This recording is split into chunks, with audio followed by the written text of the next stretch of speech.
This here is an eBay listing for the EOS R. Now, you guys have been here on this channel for any time now. You guys know how much I love this camera, whether it be from photography or whether it be from using it for video work, whether it be from vlogs, tutorials, shorts here on the channel, or even client work, doing some few interviews and documentaries. But although this is a great camera, I think right now, in the point of my creative journey, both as a photographer and as a cinematographer, I'm in a space where I am looking to move towards something that is more video centric. For so long now, really since I started, I've always been the dual shooter, that's photographer and videographer, and it's been great. You know, that's the main reason why I actually got the 1DX, to be able to be that hybrid shooter, to be able to, take however many photos I needed, and then to quickly be able to shoot video and still keep up with the pace of the environment that I'm in, and be able to maintain a certain level of quality with both photography and video.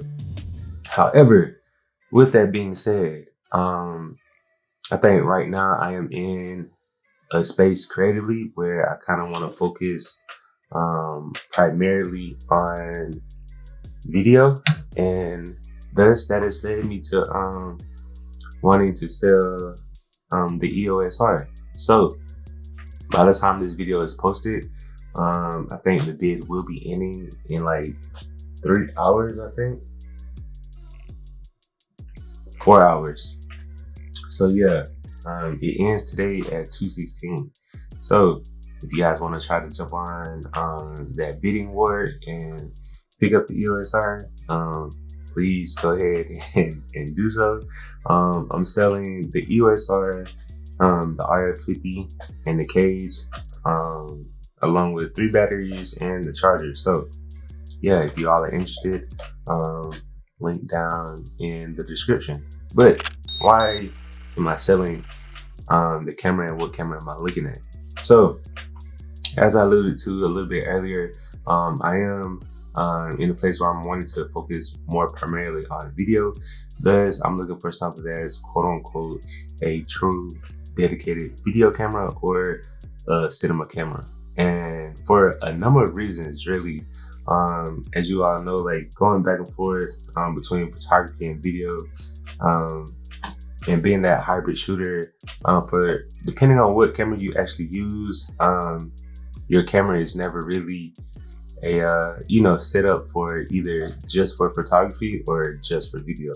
Like sometimes in certain situations, when I'm shooting, it can be with the 1DX or with the EOS R, I have a speed light on top, to take photos if I'm doing like an event, and then from there I like to switch to video. But I'm having to remove the speed light and put another light source on top of the camera in a hot shoot for video to make sure I have some type of lighting source.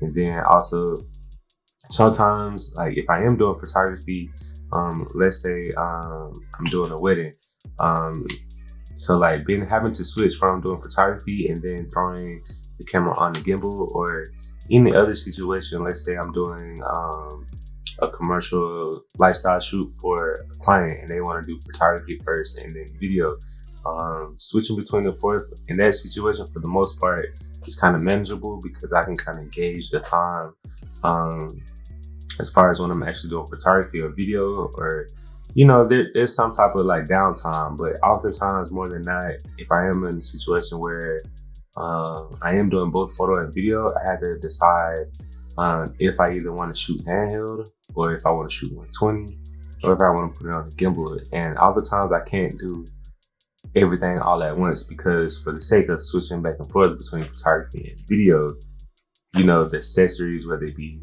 a lighting source and speed light or just an LED light on top, doesn't really fit for both of what I'm doing, or if I'm shooting all in 120, or if I'm shooting all 4K handheld. Certain situations, it fits, it works. I've done it.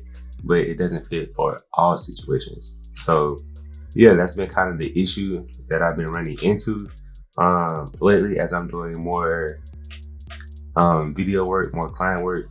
There's you know, on a higher budget, clients are expecting a certain level of production, and in order to maintain that, and then also in order to pursue some other, you know, passion projects, I wanted to have a dedicated video camera.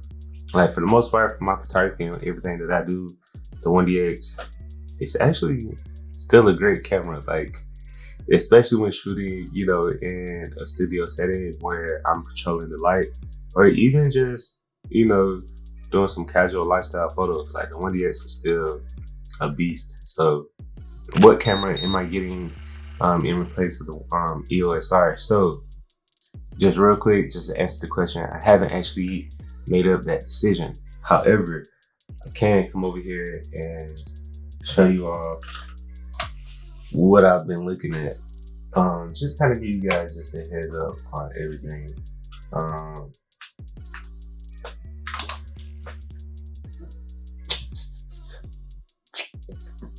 So I've been looking at a total of 4 cameras. Some you may expect and some you may not expect. So cameras that I've been looking at have been the Blackmagic Pocket Cinema Camera 6K Pro, Canon C70, the Canon R5C, and last but definitely not least, the Sony FX3.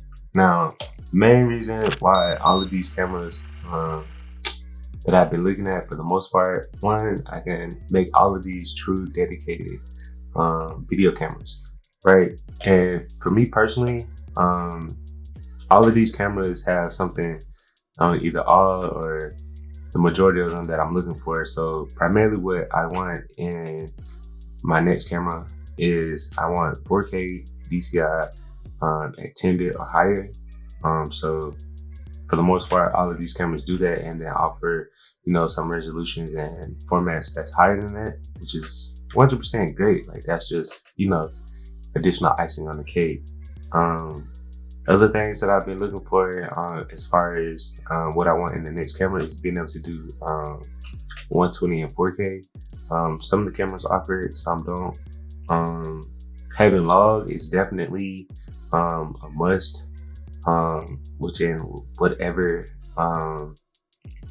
camera system it is, it don't really matter as long as I have that option. Another thing that I've been wanting is built-in ND filters.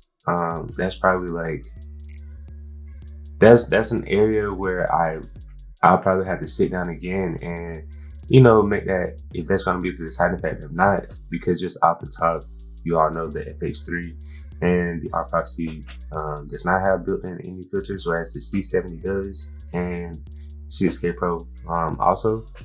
But also the C70 is lacking on some of those areas of those resolutions and formats in comparison to like some of the others offering 6K and higher. So I mean, I don't necessarily need anything higher than that 4K DCI, but it would be nice. So yeah, just those things. What else I've been looking at? Oh yeah, I need some type of built-in audio. Like I said, with me trying to focus primarily on some passion projects, i.e. being documentaries, being able to have at least like 2 channels of audio input, where they be, you know, scratch audio and then actually miking the client up either via lab or just putting a boom mic over the interview. So yeah, I do use a external roll mic, but still being able to have those 2 additional channels actually within the camera body is definitely a plus. So yeah, those are just some of the cameras that I've been looking at. This isn't the video that's gonna say, oh yeah, like, look at my new camera. But in the event or when that actually does, of course, you all will get the BTS and then a full breakdown on why I decided to buy that camera, and then also a review on how's it been actually using it once I've used it for some time. So yeah, just a quick update on what's going on here on the channel, but then also what's going on with me creatively or business wise. So yeah, just giving you guys just a quick update. Again, if you guys want a chance to actually try to win the EOS R, again, it is up on eBay and it is an active bid right now for the next 4 hours or so. So yeah, that'll do it for today's video. If you guys use any of these cameras, whether it be the C70, the R5C, FX3, or the Blackmagic 6K Pro, let me know down in the comments which camera you use and how you're enjoying it and what purpose do you actually use your camera for, whether it be for documentaries, short films, or YouTube and vlogging. Let me know. Yeah, and I'll see you all in the next one. Peace.